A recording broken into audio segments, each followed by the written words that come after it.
சற்று முன் கிடைக்கப்பெற்ற மிக முக்கியமான ஒரு தகவலை நாம் பார்க்க போகிறோம். அதிமுகவில் எடப்பாடி பழனிசாமிக்கு எதிராக தற்பொழுது புதிய ஒரு அணியை வேலுமணி அவர்கள் உருவாக்க திட்டமிட்டுள்ளார். நேற்று முன்தினம் வேலுமணி அவர்களது மகன் திருமண விழாவில் பாஜக தமிழக தலைவர் அண்ணாமலை அவர்கள் கலந்து கொண்டுள்ளார்.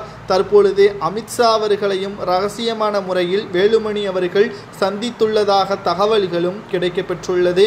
ஜெயலலிதா அவர்கள் இறந்து 8 ஆண்டுகளில் இதுவரை அதிமுக சொல்லும் அளவிற்கு வெற்றியே ஏற்படுத்தவில்லை. தற்பொழுது வரை எடப்பாடி பழனிசாமியின் சுயநலத்திற்காக அதிமுக பிரிந்து கிடப்பதால் சசிகலா, டிடிவி தினகரன், ஓபிஎஸ் என்று 3 அணிகளாக பிரிந்து கிடப்பதால் அதிமுகவிற்கு வெற்றி என்பது எட்டாக்கனியாகத்தான் இருப்பதாகவும் வேலுமணி அவர்களிடம் தெரிவிக்கப்பட்டுள்ளது. குறிப்பாக கொங்கு மண்டலத்தை உடைக்கும் விதமாக செங்கோட்டையன் அவர்கள் ஏற்கனவே எடப்பாடி பழனிசாமி அவர்கள் நடத்தக்கூடிய நிகழ்ச்சிகளில் கலந்து கொள்ளாமல் தவிர்த்து வருகிறார். அதற்கான காரணத்தையும் வெளியிட்டு விட்டார். மறைந்த முதல்வர் ஜெயலலிதா அவர்களையும் எம்ஜிஆர் அவர்களையும் எடப்பாடி பழனிசாமி அவர்கள் மதிக்கவில்லை என்றும், இதனால் எடப்பாடி பழனிசாமிக்கு எதிராக செங்கோட்டையன் அவர்களும் தனது ஆதரவாளர்களுடன் தான் அதிமுகவின் மூத்த நிர்வாகி என்பது போல் ஒரு பக்கம் அவர் எடப்பாடிக்கு இணையான போட்டோவை பேனர்களில் வைத்து நிகழ்ச்சிகளையும் நடத்தி வருகிறார். தற்பொழுது பாஜக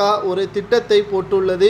வேலுமணி அவர்களை வைத்து அதிமுகவை கைப்பற்ற வேண்டும், அதற்கு பிறகு பாஜக கூட்டணி வைத்து தமிழகத்தில் தேர்தலை சந்திக்க வேண்டும், அப்போதுதான் திமுகவை விரட்ட வேண்டும் என்றும், வடமாநிலங்களில் எப்படி கூட்டாட்சி அமல்க்கு வந்துள்ளதோ அதேபோல் தமிழகத்தில் பாஜக அதிகாரத்தில் இருக்க வேண்டும் என்றால் வேலுமணி அவர்களை வைத்துதான் இது சாத்தியமாகும். தற்பொழுது அதிமுகவில் வேலுமணியும் மூத்த நிர்வாகி என்ற காரணத்தினால் எடப்பாடி பழனிசாமி அவர்களை எதிர்க்க வேலுமணி அவர்களே மிக முக்கியமான ஆயுதமாக இருக்கும் என்று கூறி அவரது மகன் இல்ல திருமண விழாவில் தமிழக பாஜக தலைவர் அண்ணாமலை அவர்களும் கலந்து கொண்டுள்ளார். ஆனால் எடப்பாடி பழனிசாமி அவர்கள் கடைசி நேரத்தில் தான் கலந்து கொண்டு உடனே புறப்பட்டு சென்றார் என்ற தகவலையும் நம்மால் பார்க்க முடிகிறது.